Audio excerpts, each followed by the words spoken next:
Bonjour à tous, merci de nous retrouver pour ce nouvel hebdo. Ce week-end, vous le savez, c'est un incontournable. Les folles journées du vélo, on va en parler pendant toute l'émission. C'est parti.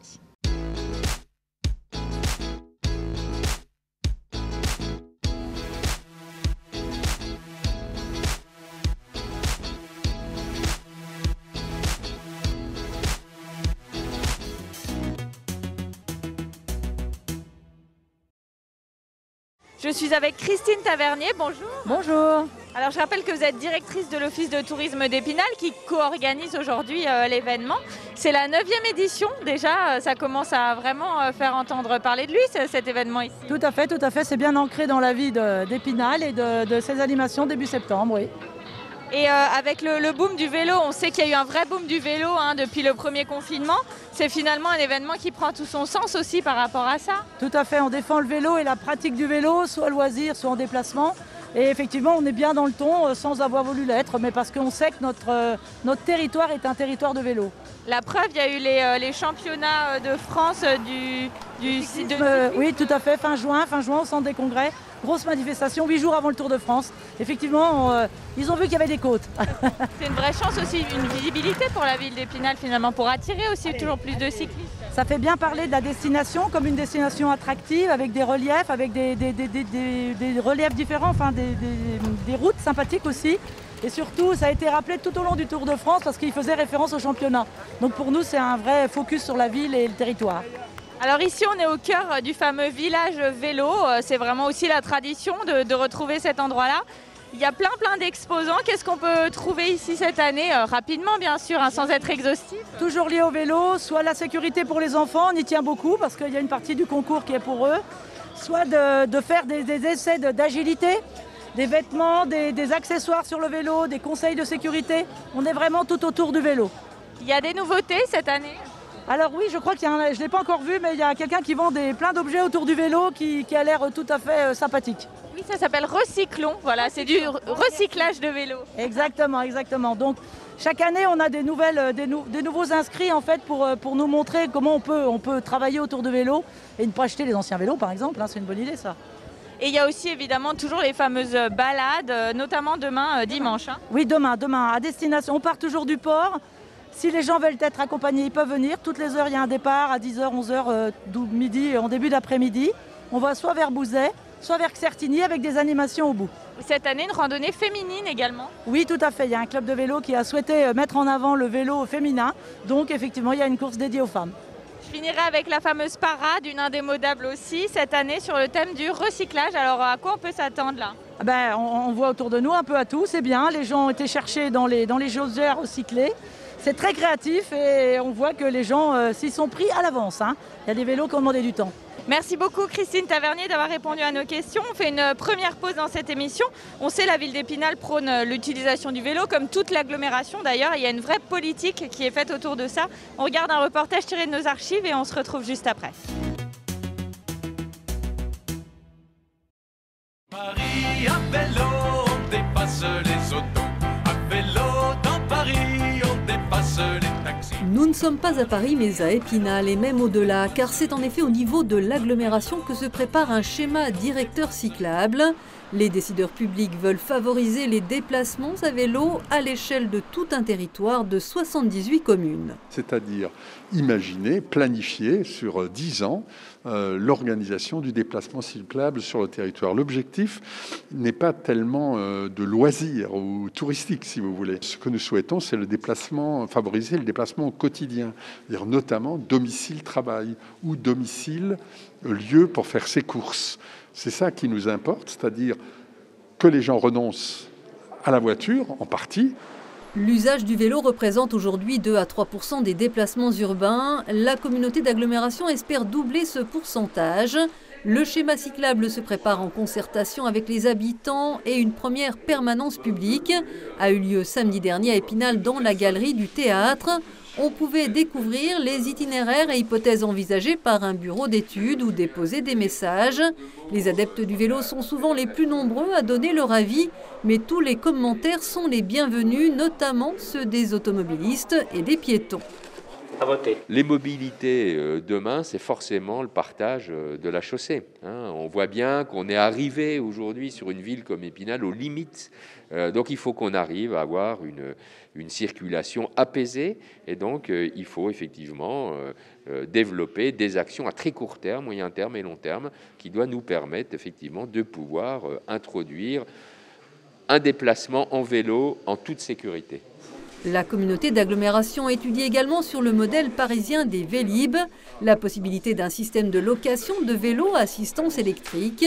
Les prochaines permanences auront lieu mercredi toujours dans la galerie du théâtre d'Épinal, vendredi à Certigny et le 17 février à Charmes. Je suis avec Dominique Andrès, bonjour. Bonjour. Alors nous sommes de retour aux Folles Journées du vélo. Je rappelle que vous êtes adjoint au maire d'Épinal en charge de la transition écologique et du développement durable. Alors il y a beaucoup de choses qui ont été dites pendant ce reportage. On va y revenir avec vous. Il faut savoir que c'est un reportage qui date de février. Depuis, qu'est-ce qui s'est passé? On en est où au niveau du plan cyclable de l'agglo? L'agglomération et la ville d'Épinal, d'ailleurs en parallèle, mènent des réflexions sur les mobilités. Donc la communauté d'agglomération travaille sur un schéma cyclable qui va être intégré dans un plan mobilité qui concernera toute l'agglomération.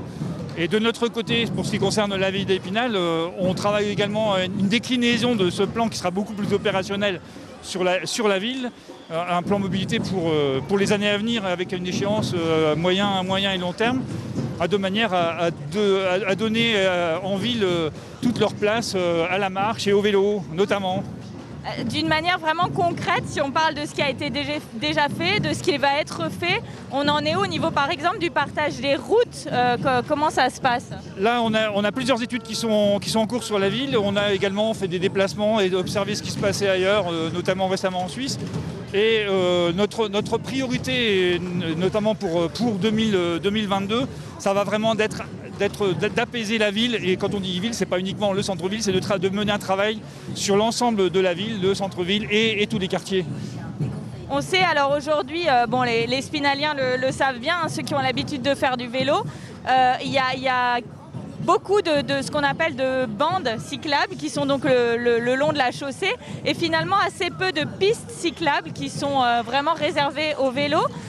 Pourquoi? Est-ce que finalement c'est compliqué d'aménager le territoire? On sait que c'est une ville avec une rivière, peut-être que c'est ça aussi qui gêne? Alors les aménagements qu'on a fait, c'était en 2016. Il faut savoir qu'en 2016, on n'avait quasiment aucun vélo dans les déplacements quotidiens. On avait beaucoup de gens qui pratiquaient le vélo pour les loisirs, mais pas pour les déplacements quotidiens. Donc on a commencé tout d'abord à travailler sur le partage de la rue. Et d'ailleurs ça a bien fonctionné puisqu'on a vu une énorme progression de cyclistes dans la ville.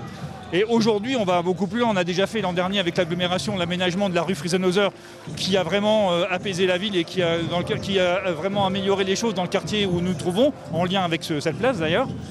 Et cette réflexion va la mener sur la ville. Alors on ne pourra jamais faire des pistes cyclables sur l'ensemble de la voirie d'Épinal. On a 200 km, c'est impossible. Donc il va vraiment falloir associer d'une part l'apaisement des rues dans les quartiers, au centre-ville, et puis en même temps rendre des axes prioritaires où on fera les aménagements nécessaires pour les vélos.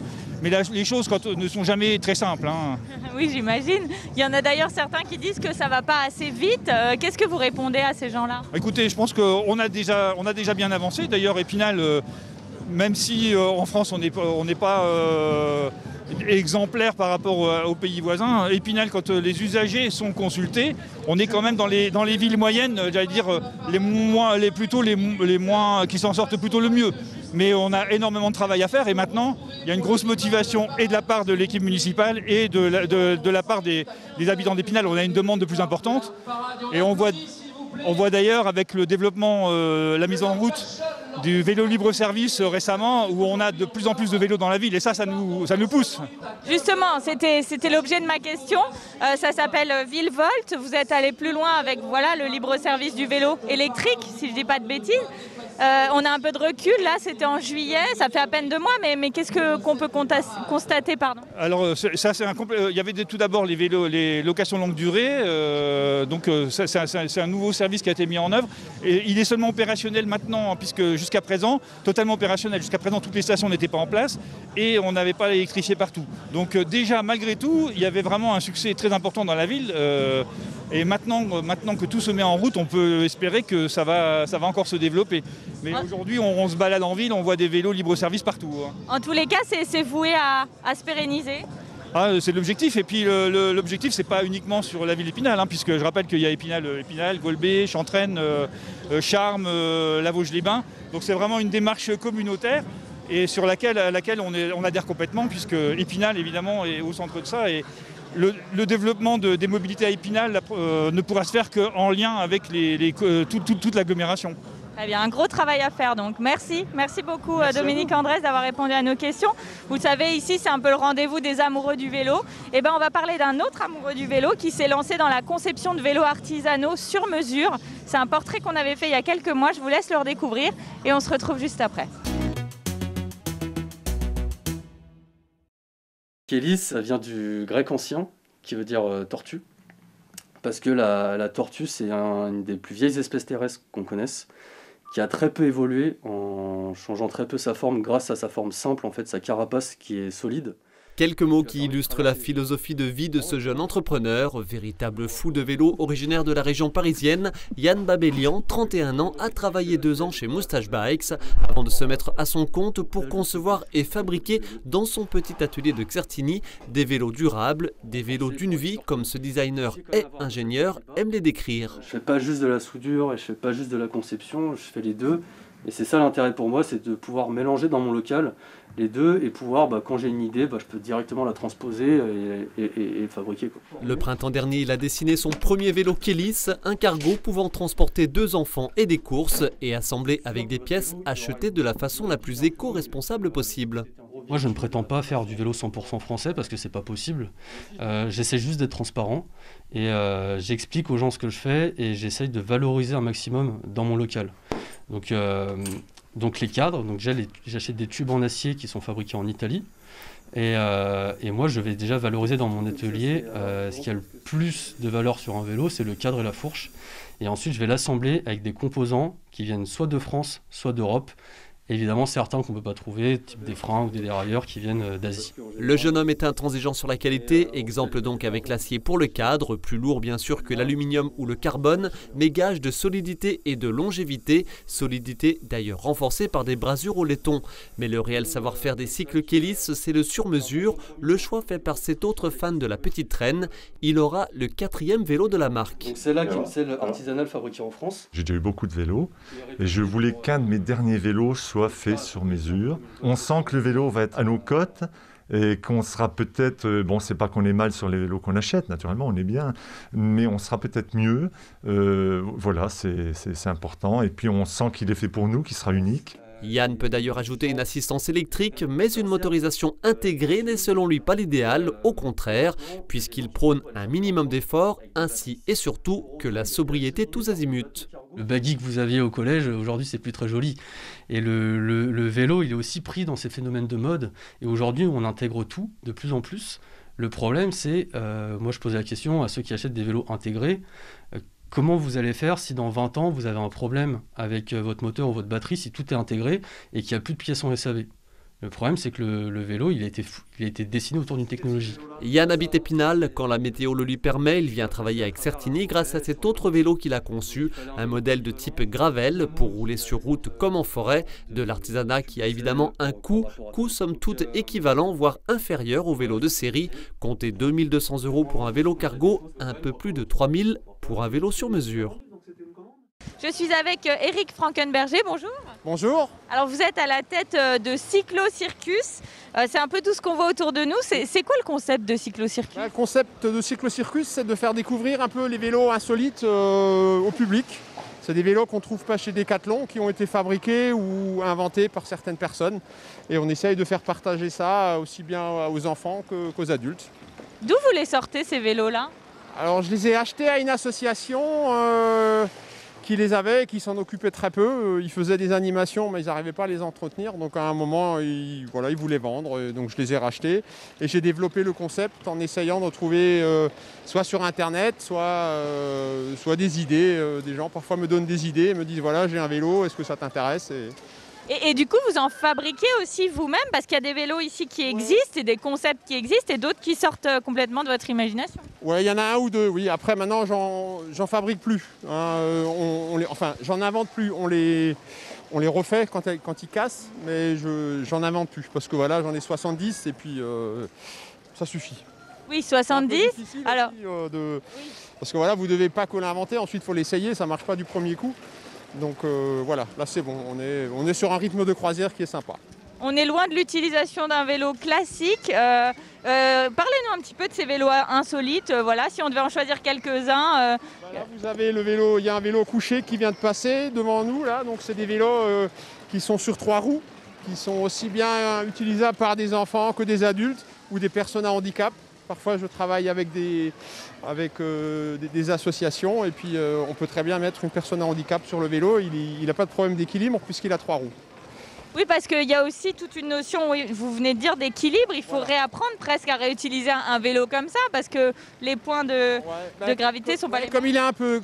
Comme les vélos sont un peu bizarres, les gens ils ont peur. Alors qu'ils connaissent, ils savent tous faire du vélo, quoi, mais ils ont une appréhension. Si on prend par exemple le Grand Bi, on a le guidon avec les pédales. Et on n'est pas habitué à avoir le guidon et les pédales ensemble. D'habitude, les pédales sont derrière et pas devant. Et il y a certains vélos, si on peut d'ailleurs même appeler ça des vélos, qui ont une histoire. En l'occurrence, ce vélo-là qui est une ancienne chaise roulante. Oui, alors ça a été fait après la guerre pour les personnes qui revenaient de la guerre qui avaient eu un problème de mobilité. Donc c'est l'ancêtre de la chaise roulante. C'est un vélo qui est tout en aluminium avec 3 amortisseurs, 2 vitesses, une marche arrière. Pour l'époque, c'était pas mal. C'était une innovation à l'époque et aujourd'hui on le fait revivre. Ouais, on le fait revivre, ouais. Alors où est-ce qu'on peut vous trouver si ça intéresse les gens? Parce que vous êtes basé en Alsace. Oui, on est basé en Alsace, dans la vallée de Münster. Il y a un site internet, vous tapez cyclocircus.fr et puis vous allez tomber dessus. Vous avez mes coordonnées, il y a tout. Et vous intervenez sur des événements, faites des animations? Ouais, on travaille sur la France entière. On se déplace et on fait toutes sortes d'événements. Des fêtes comme des fêtes du vélo, pour des entreprises, des comités d'entreprise, des périscolaires. On travaille pour tout le monde. De quoi s'amuser, voilà. Merci beaucoup Eric Frankenberger d'avoir répondu à nos questions. On regarde tout de suite les infos de la semaine.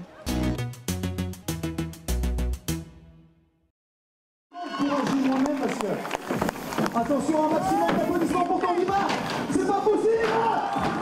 Ils ont mis l'ambiance et le frisson, les 3 funambules du X Sport Show venus de l'Isère à Thaon-les-Vosges, conviés à raison d'un cachet de 3 000 € par l'EST central et la municipalité pour assurer le spectacle et proposer des initiations lors de la 12e édition de Fête du Sport qui avait lieu samedi dernier autour de la Rotonde. 33 associations présentes pour tenter de convaincre les quelques 2200 licenciés taonnais de rempiler ou de s'inscrire dans une autre discipline, sachant que la municipalité maintient cette année sa bourse jeune à hauteur de 35 €.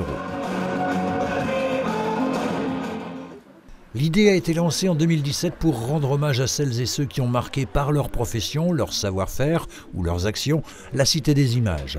Le service des archives de la ville d'Épinal et la municipalité présentaient ce vendredi matin un nouveau parcours épitaphe dans les allées du cimetière Saint-Michel, le 6e du nom, consacré, après les anciens maires, les industriels, les scientifiques entre autres, aux grandes figures du domaine de la charité, de la religion et de l'assistance.